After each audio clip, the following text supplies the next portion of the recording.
Okay, we're going to be looking at how to write some equations and looking at some equation keywords. Hopefully this will help you on some of the problems where you have to write the equation and then solve it. First thing I have a table for you with different keywords and different words that mean add, subtract, multiply, divide. Down at the bottom, notice I have is, tells you what it means equals, and it lets you know where to split the equation into its two sides. And then squared means to the second power, cube is to the third power, and so on. So you might want to be referring back to this, and this is just a little quick multiple choice worksheet to help you see if you're getting the hang of this. So difference means to subtract. I could see the word difference under subtract, so that means I'm going to have 21 minus 18, which is answer A. For number 2, sum, if I look for it on my table, sum is add, so the sum of 2 and y is D. Let's see. If I keep on going down, like on number 5, 9 is less than 29. I notice less than means subtract, but this one is a tricky one.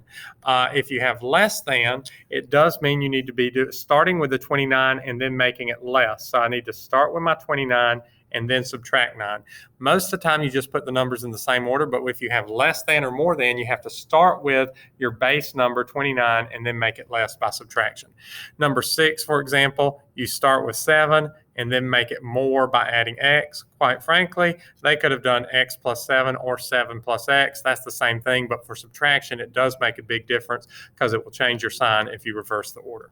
So go ahead and pause your video and try the rest of this page down through number 12, and then we'll go over them together very quickly. Okay, we'll go ahead and go through these quickly. For number 3, the difference should be, subtract, so that would be D. Quotient means divide, so that's B. Keep going. On number 7, squared means to the second power, so C. Decreased by means minus, so that would be D. Number 9, half, means divided by 2, so that would have been B. That was one of the things under divide on your chart. Cubed on your down below your table said to the third power, so that's D. Decrease means D, and square also means D.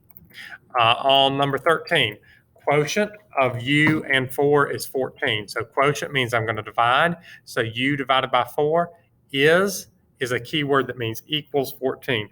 One thing I would recommend you doing is just go ahead and mark your is and realize that's what's going to split it into the two sides. So you're going to have quotient of U and 4 on one side and 14 on the other side.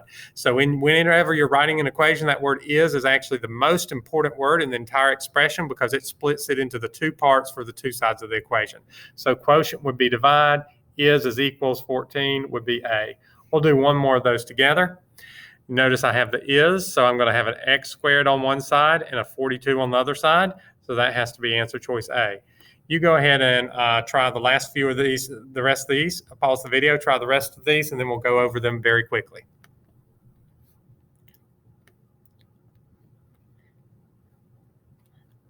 Okay, as we look at this next one, 15 cubed is equal to 19. So once again, that equal tells you where to split your equation. So you're going to have answer choice A. 16 increased means add. So that's going to be answer choice D. 17 less than is subtracting. But remember, you have to switch that order around. You have to start with the X, then subtract the 9. So that would be B. 18, there's your is again. So that's where it splits. So that would be answer choice C. Remember, less than, you have to start with the T and then make it less. So that one was a little tricky, choosing between A and C. Number 19, that one should be B. And number 20, a decrease by, you just go in the right order. So that is A. So B and A. I hope this helps you get a little bit more practice knowing how to write these equations. There's several of these that'll show up on the assignment in your Big Ideas book that you're going to be finishing up, and submit that using your Google submission form to get credit for today's lesson. If you run into problems, please reach out via our Zoom